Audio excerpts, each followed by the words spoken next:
दोस्तों, शालिनी भक्ति सागर में आपका बहुत बहुत स्वागत है। तो दोस्तों, आज जान रहे हैं हम गीता का तीसरे अध्याय का श्रवण कर रहे हैं।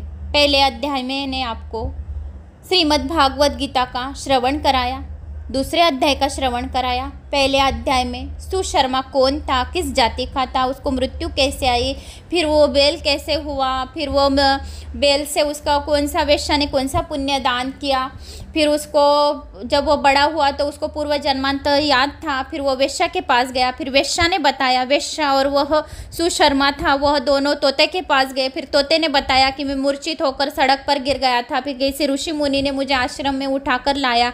फिर वो गीता में वो पहले अध्याय का कथन करते थे, फिर मुझे वो अध्याय भी याद हो गया और वह अध्याय में बड़बड़ाता था तो वो वेश्या भी सुनती थी, उससे उस वेश्या का आत्मा भी पवित्र हो गई और उस वेश्या ने उस तोते का पुण्यदान उसको दिया था पहले अध्याय का, तो उसे राजघराने में जन्म मिला। फिर दूसरे अध्याय में एक बकरी बाघ की कहानी आई, फिर वानर राज ने बकरी चराने वाले को और बाघ और बकरी को उनका मन क्यों बदल गया उस नदी के तट पर, ऐसा क्या था कि बाघ बकरी को नहीं खा रहा था और बकरी का भी भय से मुक्ति हो गई थी।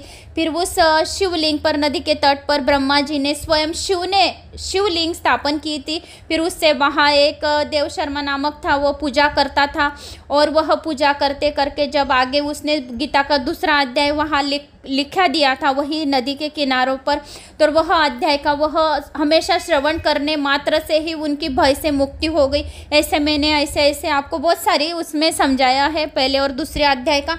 आज श्रीमद् भागवत गीता के तीसरे अध्याय का महात्म्य सुनने वाले हैं। यह अध्याय भी बहुत ही अच्छा है, मैंने तो बहुत बार यह गीता पढ़ ली है, लेकिन आपके कमेंट से मुझे प्रेरणा मिली, आत्मविश्वास बढ़ा। आपके एक कमेंट से मुझे आत्मविश्वास बढ़ता है, मुझे ऐसा लगता है कि मैं आप लोगों को समझा सकती हूँ अच्छी तरीके से। मेरे मिस्टर मुझे बोलते तो अच्छी तरीके से कथा कर सकती। जब मैंने उनको गणेश पुराण श्रवण कराया था, दिवोदास का अध्याय, मैंने उनको पहले भी गणेश पुराण श्रवण करा दिया है, फिर भी मेरी इच्छा हो गई थी इस बार। मैंने बिना पुराण हाथ में, बिना मेरे पास पुराण नहीं थी और रात के 10:30 11 बज गए थे, ऐसे रात में मुझे 12:30 1 बज ही जाते वीडियो बनाते बनाते। तो मैंने सोचा कि आज दिवोदास की कथा बताते, गणेश लोक की कथा सुना दूँ फिर से। जब मैं चेयर पे बैठी थी और मैंने आंखें बंद कर दी और मेरे मिस्टर सामने खड़े थे और मैंने ऐसे कथा जो शुरू की गणेश पुराण, तो उनको ऐसा लगा, बोले तू कितनी अच्छी से कथा पढ़ती है, बोले और कितनी अच्छी तरीके से समझाती, क्यों ना तू कथा कर सकती, कथाकार बन जा, बोले व्यासपीठ पर बैठ जा। मैंने कहा नहीं, मैं इतनी बड़ी नहीं हूँ कि मैं व्यासपीठ पर बैठकर सबको कथा कर सकती हूँ। एक मेरा इंटरेस्ट है इसीलिए, और अच्छे अच्छे कमेंट्स आ रहे हैं इसलिए मुझे ऐसी इच्छा हो रही कि और भागवत गीता भी लोगों को सुनाऊँ। नहीं बोले तो सच्ची में बहुत अच्छी, वो हिंदी बोलते, मैं मराठी बोलती हूँ, मेरे मिस्टर के साथ में मराठी में बात करती हूँ, ये हिंदी में बात करते। नहीं बोले तो अच्छी तरीके से कथा कर सकती है, मेरी बात मान, तो कथा चालू कर दे। मैंने नहीं, मैं कथा इतनी अच्छी तरीके से सच्ची में नहीं बोल पाती। मेरा इंटरेस्ट है, दिलचस्पी है, मुझे कथा सुनने में, पढ़ने में या किसी को बताने में अच्छा लगता है, इसलिए मैं बताती हूँ। तो तभी इन्होंने मुझे और प्रोत्साहन बढ़ाया कि तो अच्छी तरीके से सच्ची में कर सकती बोले। और आप लोगों ने भी मुझे आपकी गाँव की कमेंट्स करके मेरा आत्मविश्वास बढ़ाया। तो ऐसे मेरी आत्मविश्वास बढ़ाने के लिए प्लीज़ एक कमेंट्स, लाइक, शेयर ज़रूर करें। तो आइए जानते हैं श्रीमद् भागवत गीता के तीसरे अध्याय का महात्म्य। श्री भगवान कहते हैं, श्री गणेशाय नमो नमः। श्रीमद् भागवत गीता का तीसरा अध्याय। गणपति बाप्पा, माँ सरस्वती माँ मेरी वाणी पर मधुरता और विराजमान रहे और मैं अच्छे तरीके से आप लोगों को श्रीमद् भागवत गीता का तीसरा अध्याय अच्छे तरीके से समझा पाऊँ, यह गणेश जी से मैं प्रार्थना करती हूँ, बुद्धि मांगती हूँ। बुद्धि के दाता मुझे बुद्धि दो, माता सरस्वती माँ मुझे वाणी दो अच्छी तरीके से कि मैं आप लोगों को अच्छी तरीके से बता पाऊँ। श्री गणेशाय नमो नमः। श्रीमद् भागवत गीता का तीसरा अध्याय महात्म्य। श्री भगवान कहते हैं, प्रिय, जनस्थान में एक जड़ नामक ब्राह्मण था जो कौशिक वश में उत्पन्न हुआ था। उसने अपना जातीय धर्म छोड़कर बनिए की वृत्ति में मन लगाया। उसी पराई स्त्रियों को साथ व्यभिचार करने का व्यसन पड़ गया था। वह सदा जुआ खेलता, शराब पीता और शिकार खेलकर जीवों की हिंसा किया करता था। इसी प्रकार उसका समय बीतता था। धन नष्ट हो जाने पर वह व्यापार के लिए बहुत दूर उत्तर दिशा में चला गया। वहाँ से धन कमाकर घर की ओर लौटा। बहुत दूर तक का रास्ता उसने तय कर लिया था। एक दिन सूर्यास्त हो जाने पर जब दसों दिशाओं में अंधकार फैल गया, तब एक वृक्ष के नीचे उस लुटेरियों ने दर दबाया और शीघ्र ही उसके प्राण ले लिए। उसके धर्म का लोप हो गया था, इसीलिए वो बड़ा भयानक प्रेत हुआ। उसका पुत्र बड़ा धर्मात्मा और वेदों का विद्वान था, जो ब्राह्मण था, कौशिक वश में उत्पन्न हुआ था। तो वो पराई स्त्रियों के साथ व्यभिचार करता था, व्यसन में पड़ गया था, जुआ खेलता था, शराब पीता था, शिकार खेलकर जुओं की हिंसा की प्राणी का प्राण हर लेता था। ऐसे वह सब प्रकार का उसको ऐसा ये हो गया था और धन नष्ट हो गया ऐसे करते क्योंकि वो पराई स्त्रियों के पास जाना, व्यसन लगाना, जुआ खेलना, शराब पीना, इसमें क्या हो गया, उसका सारा धन नष्ट हो गया। फिर वो व्यापारी के लिए कहा गया उत्तर दिशा में। जब वो उत्तर दिशा में धन कमाने के लिए गया तो लुटेरिये उसमें रात में क्या हुआ, लुटेरे आए और लुटेरियों ने उसको सूर्यास्त जब हो गया, रात हो गई, 7 बज गए। सूर्यास्त कब होता है? 7 बजे के बाद। प्रदोष काल कब रहता है? 4:30 तो पौने 7 बजे तक। तो सूर्यास्त होने के बाद 7, 7:30, 8 बज गए होंगे। तो उस दिशा में जब अंधकार फैल गया, तब एक वृक्ष के नीचे उस लुटेरियों ने क्या किया, उस कौशिक वश में ब्राह्मण ने जन्म लिया था, बनिए ने जन्म लिया था, उस बनियों को उन्होंने क्या कर दिया, मार डाला, प्राण ले लिए वृक्ष के नीचे, एक वृक्ष के नीचे। उसका धर्म का लोप कर दिया। उस लुटेरियों ने उसके भयानक प्रेत आत्मा कर दी। फिर उसका बड़ा पुत्र था, जो बनिए का बड़ा पुत्र था, वो बड़ा धर्मात्मा, वेदों का विद्वान था। उसने अब तक पिता के लौट आने की राह देख रहा था। जो उसका पिता था बेटा था बनिए का, वो राह देख रहा था कि अपने पिता दूर देश गए धन कमाने के लिए, अब आएंगे तब आएंगे, लेकिन वो कुछ आए नहीं क्योंकि रास्ते में लुटेरे ने उसके प्राण ले लिए, तो वो कहाँ से आएगा, तो वह मर गया।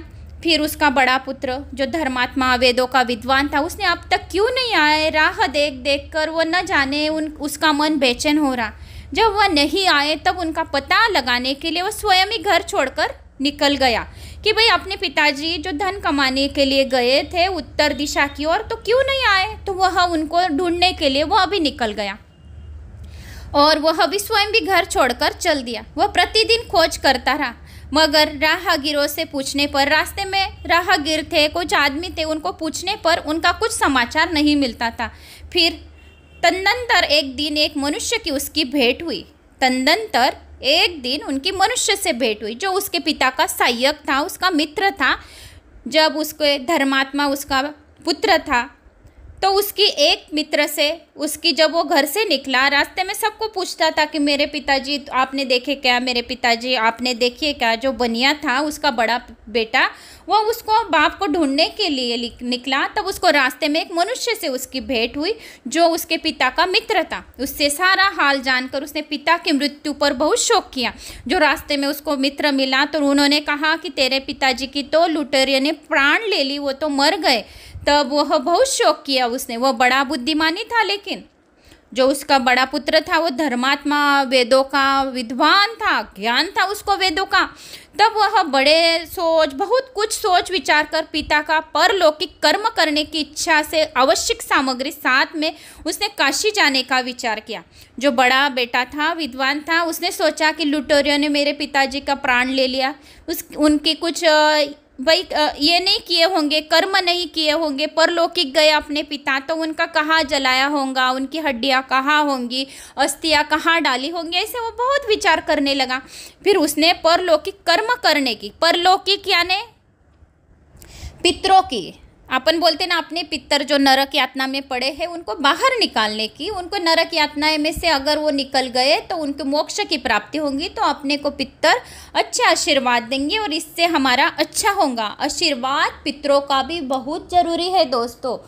अपन भगवान की पूजा तो करते हैं, भगवान की पूजा के साथ साथ पितरों का भी नमस्कार अवश्य करना चाहिए। उनको भी समय समय पर, ये 15 दिन उनके हैं तो इनको ज़रूर उनके तस्वीरें, जो भी आपके घर में कोई गया होगा परलौकिक, परलौकिक का अर्थ है जो कोई मृत्यु हो गई है उनकी, तो उनके भी तस्वीरों से ये 15 दिन पूछ पाछ कर, अगर सवासिन है तो उसको तिलक लगाया जाएगा कुकू का, और अगर कोई बुजुर्ग गए हैं उनको सफ़ेद चंदन का टीका चावल लगाना चाहिए, और उनको अगरबत्ती और है ना 10:30 बजे दिया लगाना चाहिए। मटके के पास 10:30 बजे अपना जो मटका रहता है ना पानी पीने का, तो 10:30 बजे पितरों का स्थान रहता है। 9:30 तो 10:30, सिर्फ 11 बजे, ज़्यादा से ज़्यादा 11। अगर आप काम में भूल गए होंगे तो 10:30 बजे तक पितरों के नाम का दिया, उनके जो भी आपके घर में गए हैं उनका नाम का आप सिर्फ दिया लगाओ। इससे वास्तु दोष, काल सर्प दोष, ग्रह दोष, सभी कलह दोष सभी निवारण होते 10:30 बजे दिया लगाने से।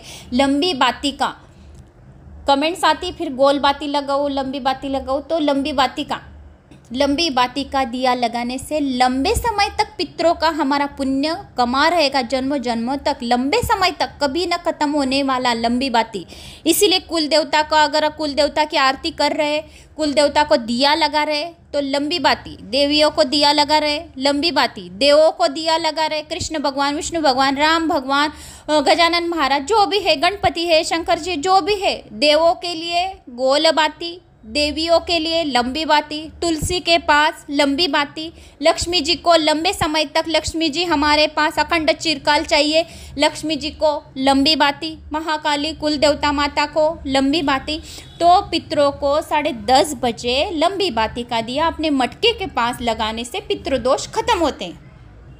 फिर परलौकिक का अर्थ मैंने आपको समझा दिया। फिर उसका बेटा बहुत बड़ा बुद्धिमानी था, उसने सोचा कि अपने पिता तो अभी मर गए, लेकिन पिता का कर्म कार्य कुछ किया नहीं होगा, तो उसने परलौकिक कर्म करने की इच्छा से आवश्यक सामग्री ले ली, जो जो लगती है, जो इम्पोर्टेंट है वो सामग्री उसने साथ में ले ली।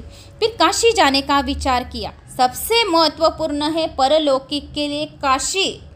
जो भी पितृपक्ष में काशी जाता है और अपने पितरों का पिंड दान करता है उसको मोक्ष प्राप्ति होती है, और पितर उसके नरक यातनाएं में कभी भी नहीं रहते। इसलिए अगर आपसे बनता है तो पितृपक्ष में काशी अवश्य जाए, गंगा में स्नान अवश्य करे और सारे कष्ट दूर करे हर हर गंगे करके।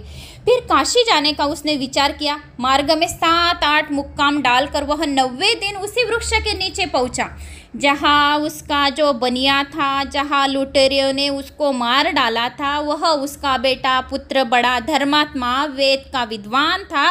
वह उसने रास्ते में बहुत सारे, उसके पिता ने जो व्यापार के लिए गए तो घर क्यों नहीं आए, उसके बेटे को बड़ी चिंता हुई। वो अपने पिताजी को ढूंढने निकला। ढूंढते ढूंढते रास्ते में एक उसका दोस्त मिला बनिए का। उसने बताया कि लुटेरियों ने तेरे पिताजी को तो मार डाला। वो शोक करने लगा। फिर उसके बेटे ने विचार किया कि अपने परलौकिक जो अपने पिता गए हैं उसके लिए कुछ अवश्य सामग्री लेकर काशी जाने का उसने विचार किया। और उसने विचार किया तो वह रास्ते में 7-8 दिन उसको चलते चलते लग गए, और उसी दिन 90 दिन जहाँ उसके पिताजी की मृत्यु हुई थी, लुटेरियों ने जो इस वृक्ष के नीचे उसको दबाया था, शीघ्र ही उसके प्राण ले लिए थे, धर्म का लोप कर दिया था, वहाँ भयानक प्रेत हुआ था। वो उसी वृक्ष के नीचे पहुंचा जहाँ इसके पिता मारे गए थे। उस स्थान पर उसने संध्या उपासना की और गीता के 3 अध्याय का पाठ किया। संध्या उपासना, संध्या के समय जो उपासना होती है, शाम के समय जो उपासना होती है, जहाँ उसके पिता मरे हुए थे वहाँ उसने संध्या उपासना की और 3 अध्याय का पठन किया। इसी समय आकाश में से एक बड़ी भयानक आवाज हुई और उसने अपने पिता को भयंकर आकार में देखा। 3 अध्याय का, जहाँ उसके बड़े बेटे ने, जहाँ उसके पिता शांत हुए थे, वही वृक्ष के नीचे, उसको पता नहीं था, उस धर्मात्मा बेटे को उसको पता नहीं था कि अपने पिताजी यही वृक्ष के नीचे मरे हुए हैं, ऐसे उसको पता नहीं था। योग संयोग से वो वहाँ पहुँच गया और वहाँ उसने संध्या उपासना करके गीता के 3 अध्याय का पठन किया। और उसी समय से आकाशवाणी हुई, बड़ी भयानक आवाज़ हुई, उसमें अपनी पिता को भयंकर आकार में देखा। यह आपको, अगर आपने रामायण देखी होंगी उसमें आपको याद आया होगा, जब राम जी, इसमें तो नहीं लिखा है गीता में लेकिन मुझे याद है इसलिए मैं आपको बोल रही हूँ, जब राम जी ने, उदाहरण दे रही हूँ एक, जब राम जी वनवास के लिए गए थे, राजा दशरथ के प्राण गए थे, राम जी को पता नहीं था कि उनकी पिता की मृत्यु हो गई है, लेकिन जब आकाशवाणी हुई उनको डर सा महसूस हो गया था। तब उनको एक आकाशवाणी हुई थी। राजा दशरथ जब शांत हुए थे तो राम जी को जब सीता मैया ने भी पिंडदान के लिए गए थे तब एक आकाशवाणी हुई थी। वैसे ही यहाँ पर पिता के भयंकर आकार में देखा। जब सीता मैया ने भी जब पिंडदान किया, उनका अंतिम संस्कार किया, जब पितृपक्ष में उन्होंने उनके लिए जो पितृपक्ष में हम सब बनाते वैसे किया, तब वहाँ उनको भी बड़ी आकार में राजा दशरथ दिखे थे और आकाशवाणी हुई थी। वैसे ही यहाँ गीता के तीसरे अध्याय के पठन करने मात्र से भयानक आवाज हुआ और उसने अपने पिता को भयंकर आकार में देखा। फिर तुरंत ही अपने सामने आकाश में उसे एक सुंदर विमान दिखाई दिया जो महान तेज से व्याप्त था। उसमें एक उनके क्षुद्र घटिकाएं लगी थी। उसके तेज से समस्त दिशाएं आलोकित हो रही थी। यह दृश्य देखकर उसके चित्त की व्यग्रता दूर हो गई। उसने विमान पर अपने पिता को दिव्य रूप धारण किए हुए विराजमान देखा। जहाँ धर्मात्मा ने तीसरे अध्याय का पठन किया उस वृक्ष के नीचे, तब आकाशवाणी बड़े भयंकर आकार में, आकाशवाणी भयंकर, वही पिता को भी भयंकर आकार में देखा और वही सुंदर विमान भी दिखाई दिया और इस विमान में उसके पिता उसको दिखाई दिए। तब उसकी चिंता दूर हो गई। उसने विमान पर अपने पिता दिव्य रूप में देखे, विराजमान देखे। उनके शरीर पर पीतांबर शोभामयान था। मुनिजन उनकी स्तुति कर रहे थे और उन्हें देखते ही पुत्र ने प्रणाम किया। तब पिता ने भी उसे आशीर्वाद दिया। तत्पश्चात उसने पिता से सारा वृत्तांत पूछा। उसने उत्तर में पिता ने जब सब बातें बताकर इस प्रकार कहना आरंभ किया, बेटा, देववश मेरे निकट गीता के तृतीय अध्याय का पाठ करके तुमने इस शरीर के द्वारा हुए दुस्सत्यज कर्म बंधन से मुझे छुड़ा दिया है। जो मुझे नरक की यातनाएं हो रही थी उससे तुमने मुझे कर्म बंधन से छुड़ा दिया और मुझे अच्छा दिव्य देह प्राप्त हुआ, पीतांबर प्राप्त हुआ और तेज से मुनि मेरा अलौकिक आदर सत्कार कर रहे, स्तुति मुनिजन गा रहे तेरे गीता के तीसरे अध्याय मात्र से। जो भी गीता के तीसरे अध्याय का कथन करता है, पढ़ता है, श्रवण कराता है, उससे सारे कष्ट से मुक्ति मिलती है, नरक यातनाएं से मुक्ति मिलती है। तो बेटा, अब तुम घर लौट जाओ, क्योंकि जिसके लिए तुम काशी जा रहे थे वो प्रयोजन इसी समय तृतीय अध्याय के पाठ करने मात्र से ही सिद्ध हो गया है। जो भी गीता का तीसरे अध्याय का पठन कर लेता है उसको काशी का पुण्य फल की प्राप्ति हो जाती है। इसीलिए तुम अभी काशी जाने का, तुमने मेरे लिए परलौकिक का कुछ कर्म करने के लिए तुम्हारी इच्छा हो गई थी, तो तुमने उसी वृक्ष के नीचे तीसरे अध्याय का पठन कर लिया है। इसीलिए मेरी मुक्ति हो गई है, मुझे अच्छा दिव्य देह प्राप्त हो गया है, दिव्य ज्ञान प्राप्त हो गया है, मुझे मृत्यु लोक की यातनाएं नहीं मिल रही, मैं नरक यातनाओं में से बाहर आ गया हूँ, मैं विमान में बैठा हूँ। अभी तुम काशी मत जाओ, तुमने यह अध्याय के पाठ से ही मुझे मुक्ति कर दी और सिद्ध हो गया। इसलिए पिता के यो कहने पर पुत्र ने पूछा, जब पिता ने कहा कि तुम अभी काशी मत जाओ, तुम्हारा पुण्य फल इसी तीसरे अध्याय में हो गया है, काशी का पुण्य, तुमने यह अध्याय ही कथन कर लिया, उससे ही मुझे सारी मुक्ति मिल गई और काशी तीर्थ क्षेत्र का पुण्य भी करोड़ों गुना मात्र से ही हो गया है, तो तुम काशी मत जाओ, घर पे जाओ, यह पिता ने कहा। तब बेटे ने पूछा, तात, मेरे हित का उपदेश दीजिए। अभी आप मेरे हित का उपदेश तथा और कोई कार्य जो मेरे लिए कोई करने योग्य होगा वो बतलाइए। ऐसा किसने कहा? बेटे ने पिता से। बेटे ने कहा, अगर आपकी मुक्ति हो गई है तात, तो मुझे और कोई दूसरा काम दीजिए, उपदेश दीजिए, कोई कार्य मुझे करने योग्य बतलाइए। तब पिता ने उससे कहा, अनक, तुम्हें यही कार्य फिर करना है जो कर्म किया है। मैंने जो कर्म किया है वही मेरे भाई ने भी किया था, इससे वह घोर नरक में पड़े हैं, क्योंकि मैंने उनको नरक यातनाएं भोगते हुए वहाँ पर देखा है। तो तूने जो यह कार्य किया ना बेटा, तो यह कार्य तुम्हें फिर से दोहराना है, फिर से करना है, क्योंकि मेरे भाई ने भी यही किया था और इससे वह घोर नरक में पड़ा है, मेरे से वह देखा नहीं जा रहा है, वह नरक में पड़ा है। तो तुम्हें यह कार्य फिर से करना है, फिर से दोहराना है, उनका भी तुम्हें उद्धार करना है। करना चाहिए तथा मेरे कुल को और भी जितने लोग नरक में पड़े हैं, तो बेटा जो भी अपने रिश्तेदार नहीं है लेकिन नरक में पड़े हैं, नरक यातनाएं भोग रहे, मुझे देखा नहीं जा रहा है वो नरक यातनाएं भोग रहे, तो तू यह कार्य फिर से दोहरा, उन सबका तुम्हारा द्वार उद्धार हो जाए, ऐसा मनोरथ मेरा है। तो बेटा तू और एक बार यह कथन तीसरे अध्याय का कथन कर ले, तीसरे अध्याय का श्रवण कर ले, तीसरे अध्याय का पढ़ ले, और तेरे मेरा जो भाई है, तेरा जो काका है, उसको तू यह पुण्य दे दे, क्योंकि वो भी नरक यातनाएं से निकल जाएंगे। और हाँ बेटा, वहाँ बहुत सारे लोग हैं, तो वो बहुत सारे लोगों के लिए भी यह तीसरा अध्याय का तू बोल कि जा नरक यातनाएं भोग रहे, उनको यह पुण्य तेरा तीसरे अध्याय का दे दे, लेकिन तेरा उद्धार हो जाएगा इससे। तो बेटा जिस साधना के द्वारा तुमने मुझे संकट से छुड़ाया है, उसका अनुष्ठान और के लिए भी करना उचित है।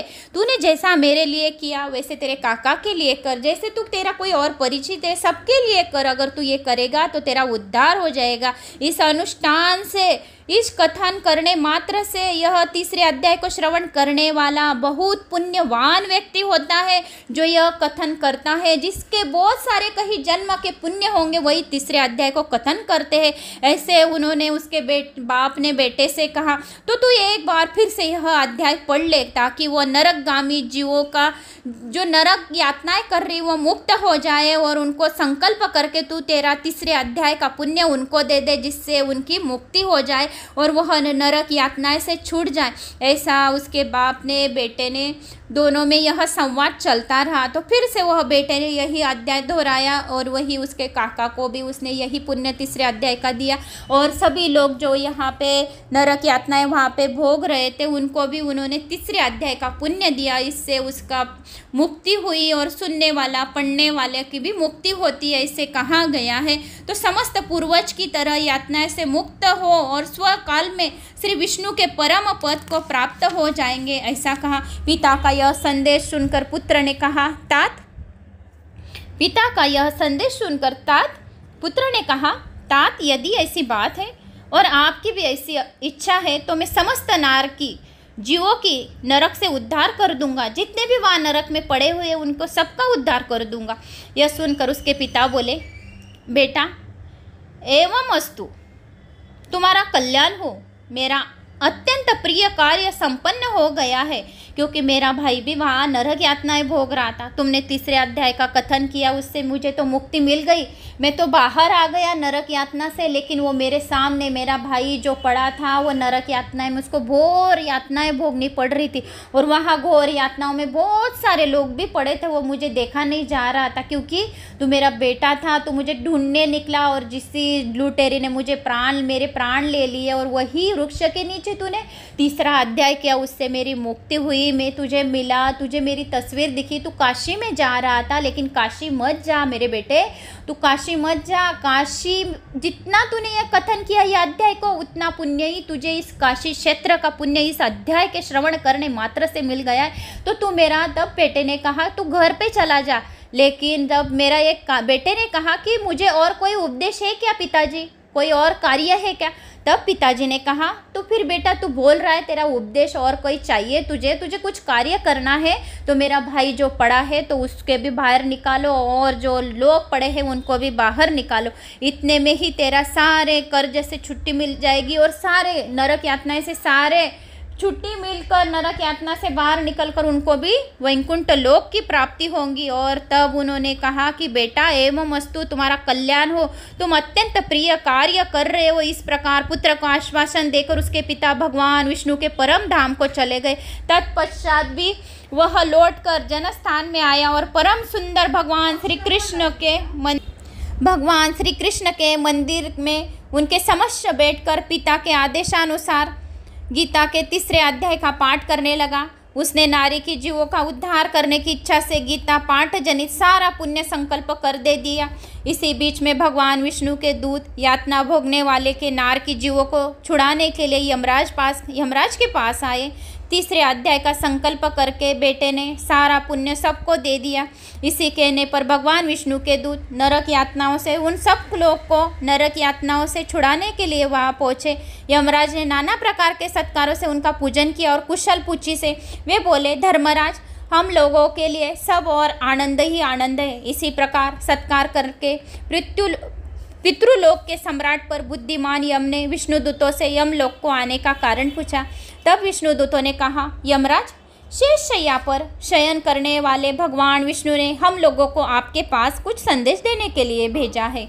यमराज लोगों को विष्णु के दूत जब यमराज के पास आए तब यमराज ने पूछा, आप लोगों का यहाँ आने का क्या कारण है। तब उन्होंने कहा कि विष्णु लोक से हमें यहाँ पर भेजा है, विष्णु ने हमें यहाँ भेजा है कि आप वहाँ जाकर हम लोगों से मुख से आपकी कुशल पूछते हैं या आज्ञा देते हुए नरक में जो पड़े हुए समस्त प्राणियों को छोड़ दे। विष्णु भगवान ने कहा है, हे यमराज, आपने जो सब नरक यातनाएं भोग रहे उनको सबको छोड़ दे, ऐसा कहा है। अमित तेजस्वी भगवान विष्णु का यह आदेश सुनकर यम ने मस्तक झुकाकर यह स्वीकार कर लिया और मन ही मन सबको छोड़ दिया। कुछ सोचा, पहले तो सोचा, तत्पश्चात मंदोमत नारी की जीवों के नरक से मुक्ति देकर उनके साथी वे भगवान विष्णु के पास वास्थान को चले गए। यमराज श्रेष्ठ विमान के द्वारा जहाँ क्षीर सागर है वहाँ जा पहुँचे। उसके भीतर कोटि कोटि सूर्य के समान कांतिमान, नील कमल दल के समान श्याम सुंदर लोकनाथ जगत गुरु श्री हरि का उन्होंने दर्शन किया। भगवान का तेज उनकी शैया बने हुए शेष नाग के फनों की मणियों के प्रकाश से दुगना हो रहा था। वे आनंद युक्त दिखाई दे रहे थे। उनका हृदय प्रसन्नता से परिपूर्ण था। भगवती लक्ष्मी माता अपनी सरल चिंतन वन से प्रेम पूर्वक उन्हें बार बार निहार रही थी और चारों ओर योगीजन भगवान की सेवा में खड़े थे। माता लक्ष्मी उनके पैर दबाती रहती है। अपने पति के नारी ने, स्त्री ने, पत्नी ने अपने पति के पैर दबाना चाहिए। घुटने के नीचे पति के पैर दबाने से पत्नी के हाथ में शुक्र ग्रह रहता है तो उसके हाथ में लक्ष्मी आती रहती है। जो भी पत्नी अपनी पत्नी के पैर दबाती है तो उसके हाथ में पैसों की बरसात रहती है, शुक्र का वास रहता है, उसके हाथ में कभी भी लक्ष्मी ख़त्म नहीं होती है, बरकती रहती है। इसीलिए 5 मिनट 10 मिनट निकाल कर अपनी पति के पैर अवश्य दबाना चाहिए। घुटने से उंगली तक के पैर आदमी लोगों के, पतियों के यानी शनि के रहते हैं और पत्नी के हाथ में शुक्र ग्रह रहता है। तो पति के पैर दबाने से पति की शनि की ढैया कम हो जाती है, शनि ग्रह जो रहता है वो कम होता है और पत्नी का शुक्र ग्रह बढ़ जाता है और उसके पास हमेशा पैसे रहते हैं। इसीलिए माता लक्ष्मी जी के पास हमेशा पैसे रहते हैं क्योंकि वो हमेशा विष्णु भगवान के पैर दबाते हुए रहते हैं। इसीलिए हर पत्नी ने 5 मिनट निकाल कर अपनी पति के पैर दबाना चाहिए। मैं भी 5-10 मिनट निकाल कर अपनी पति के पैर दबाती हूँ। उन योगियों की आँखों के द्वारा ध्यानस्थ होने के कारण निश्चल प्रतीत होते हैं। देवराज इंद्र अपने विरोधियों के परास्त करने के उद्देश्य से भगवान की स्तुति कर रहे थे। ब्रह्मा जी के मुख से निकले हुए वेदांत वाक्य मूर्तिमान होकर भगवान के गुणों का ज्ञान कर रहे थे। भगवान पूर्णता संतुष्ट होने के साथ ही समस्त योनियों की ओर से उदासीन प्रतीत होते थे। जीवों में से जिन्होंने योग साधन के द्वारा अधिक पुण्य संचयन किया था उनके सबको एक ही साथ कृपा दृष्टि से निहार रहे थे। भगवान अपने स्वरूपभूत अखिल चराचर जगत को आनंदपूर्ण दृष्टि से आमोदित कर रहे थे। शेष नाग की प्रभा से उद्भतासित एवं सर्वत्र व्यापक दिव्य विग्रह धारण कर नील कमल के सदृश श्याम वर्ण वाले श्री हरि ऐसे जान पड़ते थे मानो चांदनी से गिरा हुआ आकाश सुशोभित हुआ हो रहा हो। इसी प्रकार भगवान की झांकी करके यमराज अपनी विशाल बुद्धि के द्वारा उनकी स्तुति करने लगे। यमराज बोले, संपूर्ण जगत का निर्माण करने वाले परमेश्वर, आपका अंतःकरण अत्यंत निर्मल है। आपके मुख से ही वेदों का प्रादुर्भाव हुआ है। आप ही विश्व स्वरूप है, आप ही सभी जगत पालन है, इसके विधायक ब्रह्मा है। आपको मेरा नमस्कार है। अपने बल और वेग के कारण जो अत्यंत दुर्दश प्रतीत होते ऐसे दानव वेदों का अभिमान चूर्ण करने वाले भगवान विष्णु को मेरा बारंबार नमस्कार है। हे पालन के समय सत्वमय शरीर धारण करने वाले विष्णु भगवान आधारभूत सर्वव्यापी श्री हरि को मैं नमस्कार करती हूँ। समस्त देहधारियों के पातक राशियों को दूर करने वाले परमात्मा को मैं प्रणाम करती हूँ। जिनके ललाटवर्ती नेत्र के तनिक सा खुलने पर भी आग की लपटें निकलने लगती है, उन रुद्र रूपधारी आप परमेश्वर को नमस्कार करती हो। आप संपूर्ण विश्व के गुरु हो, आत्मा हो, महेश्वर हो, अंत समस्त में वैष्णव जिनको संकट से मुक्त करते हो, उन पर अनुग्रह करते। आप माया से विस्तार को प्राप्त हुए अखल विश्व में व्याप्त होकर भी कभी माया अथवा उससे उत्पन्न होने वाले गुणों से मोहित नहीं होते हो। माया तथा माया जनित गुणों के बीच में स्थित होने पर भी आप पर उनमें से किसी का प्रभाव नहीं पड़ता। आपकी महिमा का अंत नहीं है, क्योंकि आप असीम हैं। फिर आप वाणी के विषय कैसे हो सकते हो? अंत मेरा मौन रहना ही उचित है। इस प्रकार स्तुति करके यमराज ने हाथ जोड़कर कहा, हे जगतधारो, हे जगद्वार, हे विष्णु भगवान, आपके आदेश से उन जीवों को गुण रहित होने पर मैंने छोड़ दिया। आपने जो आपके दूत विष्णु दूत जो भेजे थे, मैं यमराज में था, जब आपने यमपुरी में था, जो लोग नरक यातनाएं भोग रहे थे, जब आपके दूत आए कि आपने कहा कि सब नरक यातनाओं में से सबको बाहर करा दो, सबको छोड़ दो, उनका पुण्य का काम हो गया, वो उस कर्म बंधन से छूट गए हैं। आपने विष्णु भगवान जैसे आदेश दिया, मैं वैसे ही उनको सबको छोड़ दिया। आदर सत्कार के साथ उनको फूलों से उनकी वर्षा की, उनको आदर सत्कार के साथ उनकी स्तुति गान करके उनको छोड़ दिया है। अभी उसको मैं वहाँ उनको छोड़ दिया और मैं आपसे मिलने के लिए यहाँ पर आया हूँ, और मैंने उनको छोड़ दिया आपको कहने पर। यह बताने के लिए मैं आपके पास आया हूँ। मेरे योग्य और कोई जो कार्य हो उसे बताइए प्रभु। यह यमराज कह रहे हैं। उनके यह कहने पर भगवान मधुसूदन मेघ के समान गंभीर वाणी द्वारा मानो अमृत से सींचते हुए बोले, धर्मराज, तुम सबके प्रति समान भाव रखते हुए लोगों को पाप से उद्धार कर रहे हो। तुम सबके समान भाव रखते हो, जिसका उसका वैसा कर्म हुआ वैसे आप सजा देते हो। फिर तुम पर देहधारियों का भार रखकर मैं निश्चिंत हूँ। मैं तुम पर सब देहधारियों का भार रखकर मैं निश्चिंत रहता हूँ, क्योंकि तुम अपना कार्य बराबर करते हो। लेकिन जो कोई इस भागवत गीता को कथा को पढ़ता है, सुनता है, किसी को बताता है, तो उनके नरक यातना में जो पितर गिरे हैं, तो उनके नरक यातनाएं कम हो जाती श्रवण करने मात्र से, तो उनका उद्धार हो जाता है और उनके नरक यातनाओं में से बाहर निकलते। जो कोई यह व्यक्ति जिस घर में सुनता है, पढ़ता है, और उनका जो सुनने के बाद उनका जो पुण्य है वो अपने पितरों के लिए जो परलौकिक गए हैं उनको अगर दे देते हैं, तो मुझे यह उनके नरक यातनाओं में से निकालने के लिए मेरे जो विष्णु दूत है मुझे भेजने पड़ते हैं आपके पास कि इस घर से यह कथा सुनी गई हो, तो उनसे आप निकाल दीजिए और उनको अच्छे कर्म हो गए, उनकी मोक्ष की प्राप्ति हो गई, उनको वैकुंठ लोक की प्राप्ति हो गई, तो उनको नरक यातनाओं से बाहर कर दो। तो मेरा यह भार मुझे करना ही पड़ता है। यमराज को ऐसे विष्णु भगवान दोनों का संवाद चल रहा था और आप सब कार्य बराबर कर रहे हैं, इसीलिए मैं निश्चिंत हूँ, ऐसा विष्णु भगवान यमराज को कहते। फिर वह अपने अपने लोक को लौट गए। फिर यमराज उनके लोक को लौट गए और विष्णु भगवान विष्णु लोक में ही थे, वैकुंठ लोक में ही थे। यो कहकर भगवान भी अंतर्धान हो गए। यमराज भी अपनी पुरी को लौट गए। तब वह ब्राह्मण अपनी जाति के और समस्त नारी के जीवों को नरक से उद्धार करके स्वयं भी श्रेष्ठ विद्वान द्वारा विष्णु धाम को चला गया। जो बड़ा बेटा था धर्मात्मा, वह भी जो बड़ा बेटा था उसका भी उद्धार हो गया, क्योंकि उसने कितने जीवों को बाहर निकाला, तो उसको तो विष्णु धाम तो मिलेगा ही, क्योंकि उसने तीसरे अध्याय का कथन किया था उन लोगों के लिए। इसीलिए जो कोई ये कथा, पूरी भागवत गीता ही बहुत अच्छी है, तो जो कोई ये भागवत गीता पढ़ता है, सुनता है दो अक्षर मात्र से, तो उसमें घर में स्वयं लक्ष्मी माता विराजमान हो जाती, इसमें संदेह बिल्कुल भी नहीं है। दोस्तों, तो आइए जानते हैं अभी चौथे अध्याय का महात्म्य।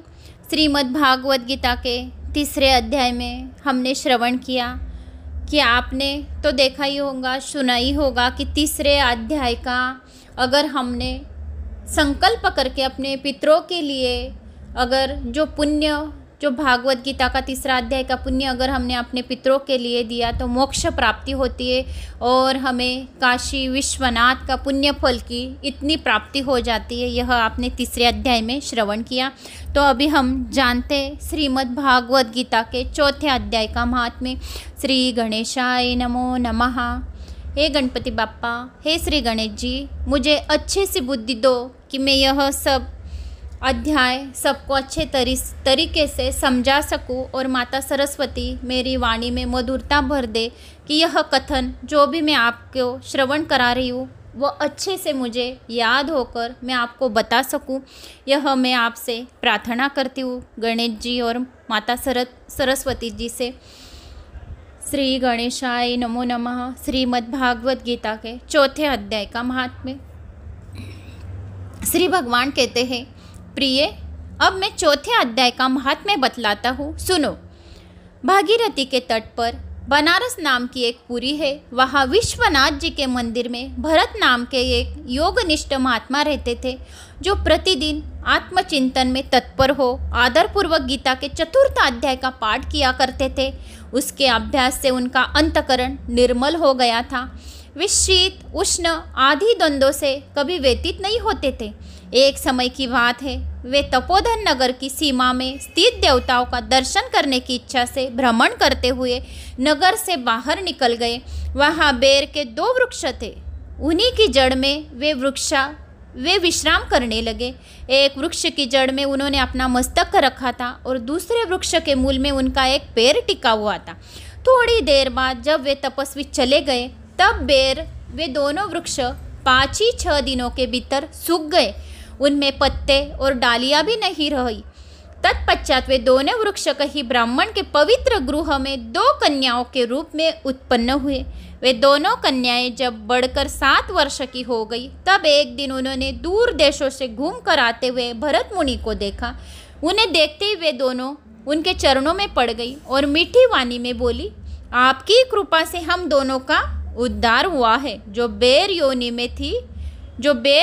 में वृक्ष में जो बेर थी, उन्होंने इस तपस्वियों के चरणों में गिर पड़ी, क्योंकि उनको पवित्र ब्राह्मण के घर में 2 कन्याओं के रूप में उनका जन्म हुआ था। उनको पूर्व वृत्तांत याद था, इसलिए वह उस ऋषि के चरणों में वह गिर गई और बोली। उनके इस प्रकार कहने पर मुनि को विस्मय हुआ। बेर की योनि को त्याग कर मानव शरीर अच्छा प्राप्त हुआ है।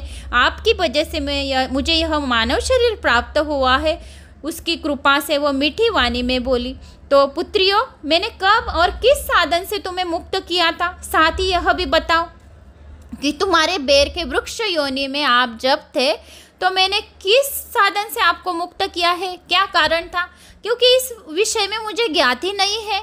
तब वे कन्याएं बोलने लगी। पहले उन्हें अपने बेर हो जाने का कारण बतलाती है। जो कन्या ऋषि मुनि को जब पैर में गिरी, भरत मुनि को देखा और उनके पैर के चरणों में गिर पड़ी, तो आपकी वजह से ही हमको मानव शरीर प्राप्त हुआ है। यह तो उस ऋषि मुनि को तो ज्ञात ही नहीं था। वो बोले कि मुझे ये तो ज्ञात भी नहीं है कि आप कैसे के मानव शरीर में अच्छे से उत्पन्न हुई हो, तो आप मुझे सब ये ज्ञात कराओ। तब वे कन्याएं पहले उन्हें अपने बेर कैसे हुई वो जानने की कारण बतलाती है कि मैं बेर कैसे हुई। तब बोली, मुनि, गोदावरी नदी के तट पर छिन्न पाप नाम का एक उत्तम तीर्थ है, जो मनुष्य को पुण्य प्रदान करने वाला है। वह पावनता की चरम सीमा पर पहुंचा हुआ है। उस तीर्थ में सत्यतपा नामक एक तपस्वी बड़ी कठोर तपस्या कर रहे थे। वे ग्रीष्म ऋतु में प्रज्वलित अग्नियों के बीच में बैठते थे। वर्षा काल में जल की धाराओं से उनके मस्तक के बाल सदा भीगे ही रहते थे, तथा जोड़े के समय जल में निवास करने के कारण उनके शरीर में हमेशा रोंगटे खड़े रहते थे। वे बाहर भीतर से सदा शुद्ध रहते थे।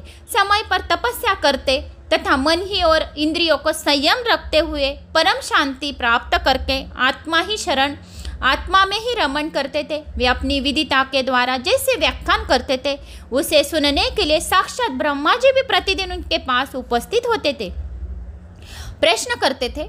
ब्रह्मा जी के साथ उनका संकोच नहीं रह गया था। अंत उनके आने पर भी वे सदा तपस्याओं में मग्न रहते थे।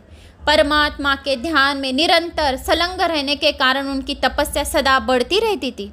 सत्यपा को जीवन मुक्त के समान मानकर इंद्र को अपने समृद्धिशाली पद को संबंध में कुछ भय हुआ। तब उन्होंने उनकी तपस्याओं में सैकड़ों विघ्न डालने आरंभ किए।